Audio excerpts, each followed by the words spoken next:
السلام علیکم ناظرین، دعا اور امید ہے کہ آپ سب خیریت سے ہوں۔ آج ہم ڈرامہ سیریل جلن کی اس ہفتے لگنے والی قسط جو کہ 13ویں قسط تھی اس کا ریویو کرنے جا رہے ہیں۔ تو دیکھتے ہیں ناظرین کہ اس ہفتے کی قسط میں کیا ہوا۔ تو جیسے کہ ہم نے دیکھا جلن میں کہ نیشا جو ہے وہ دوپٹے سے لٹک کے وہ اپنے گھر سے بھاگ گئی عین اپنے نکاح والے دن۔ اب نیچے جو ہے مہمان بیٹھے ہیں، دولہا بیٹھا ہوا ہے اور دلہن غائب۔ ہاہاکار تو مچنی ہی تھی، آپ کو پتہ ہے۔ تو اب ابا جی اپسیٹ ہیں، اماں جی رو رہی ہیں، پریشان ہیں، اور ابا جی نے بستر سنبھال لیا ہے اور اماں جی جو ہیں وہ منہ پہ ہاتھ رکھ کے سسکیاں لے لے کے رو رہی ہیں، لیکن نیشا کہاں ہے؟ اور اوپر سے مہمانوں کی جلی کٹی باتیں۔ ویسے حیرت کی بات ہے، عورتیں تو اس طرح کی باتیں کرتی ہیں، لیکن آدمی بھی ویسے کچھ کم نہیں ہوتے موقع کی مناسبت سے بولنے کے لیے۔ خیر ناظرین، اب نیشا جو ہے نا، اس کو ہم نے دیکھا کہ وہ اسفند کے گھر پہنچ گئی۔ کیسے پہنچی یہ نہیں پتہ، کیونکہ لگ تو نہیں رہا کہ وہ پیدل بھاگتے بھاگتے بھاگتے کیا وہ اسفند کے گھر پہنچ گئی یا اس نے کسی سے لفٹ لی یا کیا، کچھ ہمیں پتہ نہیں چلا۔ بہرحال وہ اسفند کے گھر چلی جاتی ہے اور اس کا اصرار ہے کہ وہ یہیں رہے گی، اور اسفند اس کو یہی کہتا ہے کہ بھائی میں تمہیں کس رشتے سے یہاں پر رکھوں۔ اور حیرت انگیز طور پر اسفند کو اس وقت مذہب کے تقاضے بھی یاد آ جاتے ہیں، جو کہ اس کو اس وقت تو یاد نہیں آئے جب وہ بیوی کے گھر میں ہوتے ہوئے سالی سے رنگرلیاں منا رہا تھا۔ تو خیر بہرحال اب وہ اس کو لے کے اپنے ایک اور دوسرے گھر میں جاتا ہے کہ تم یہاں پر رہو، اور جو ہے جب تک ہم اس رشتے کو اپنے نیا نام نہ دے لیں تم یہیں پہ رہو۔ اور وہ بھی بیچاری ننھی چوچی سی کہتی ہیں اللہ میں کیسے رہوں گی اتنے بڑے گھر میں اصفی۔ اب دوسری طرف ہم دیکھتے ہیں کہ احمر کی جو ہے شادی ہو رہی ہے، دولہا بنا ہوا ہے، شادی میں لوگ جمع ہیں، اور جو ہے احمر صاحب کی حرکتیں دیکھیں آپ ذرا۔ بھائی اللہ کے بندے، جہاں اتنا صبر کیا وہاں 2 گھڑی اور انتظار کر لو، لیکن نہیں بھائی، نکاح پڑھتے ہی تن فن کرتے یہ جا وہ جا، سارے مہمان ہکا بکا، اور پھر سے وہی لوگوں کی چہمگوئیاں، مطلب لوگوں کو جیسے نا اور کوئی کام ہی نہیں ہے نا۔ خیر وہ تو نکل گئے ہیں، اب ادھر دلہن 4 الگ الگ رنگوں اور ڈیزائن کے زیور پہنے ہوئے اس کا انتظار کریے، لیکن وہ تو غائب ہے اللہ کا بندہ۔ ٹھیک ہے، کوئی نہیں پتہ کدھر ہے۔ اب ادھر ناظرین ابا جی کو ہوش آ گیا، لیکن وہ بڑے ہی دکھی ہیں، ان کا دل بہت دکھا ہوا ہے۔ اب اپنی بیوی سے کہتے ہیں کہ مجھے اللہ نے اگر بیٹا نہیں دیا تو میں نے کبھی شکوہ نہیں کیا، مجھے کبھی اس چیز کی کمی کا احساس نہیں ہوا، لیکن کیا ہی اچھا ہوتا اگر اللہ تعالیٰ مجھے بیٹیاں بھی نہ ہی دیتا تو۔ مطلب ان کا دل بڑا ہی کوئی خراب ہوا ہوا ہے، اور اماں جو ہیں وہ کہتی ہیں نہیں میری مینو تو بڑی اچھی ہے، اور بس پھر یہ ہے کہ ہم چلتے ہیں، مینو کل سے اکیلی ہے، ہم اس کو دیکھ کر آتے ہیں، ہاسپٹل چلتے ہیں، اس کی طبیعت پوچھتے ہیں۔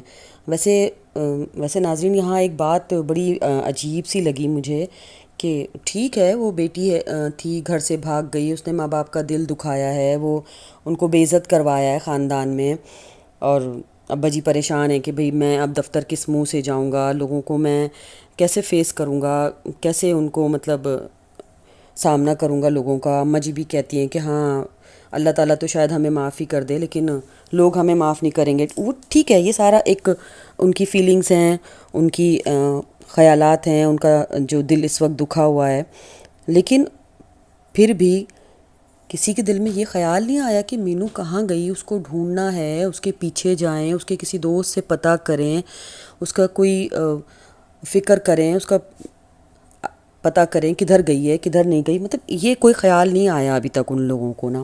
خیر وہ دونوں جو ہیں وہ مینو کے پاس ہاسپٹل چلے جاتے ہیں۔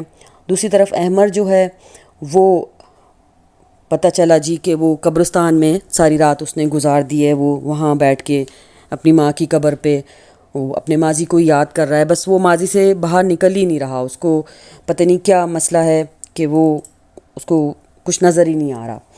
تو خیر صبح ہو کے وہ جب صبح ہوتی ہے وہ گھر آیا ہے، اور ایک اور نئی حرکت اس نے کر دی ہے، بجائے کہ شرمندہ ہو یا سوری کرے یا کچھ اچھے اخلاق کا ہی مظاہرہ کر لے، اللہ کے بندے نے بیوی کو ہاتھ سے پکڑ کے کمرے سے نکال دیا، کر لو گل۔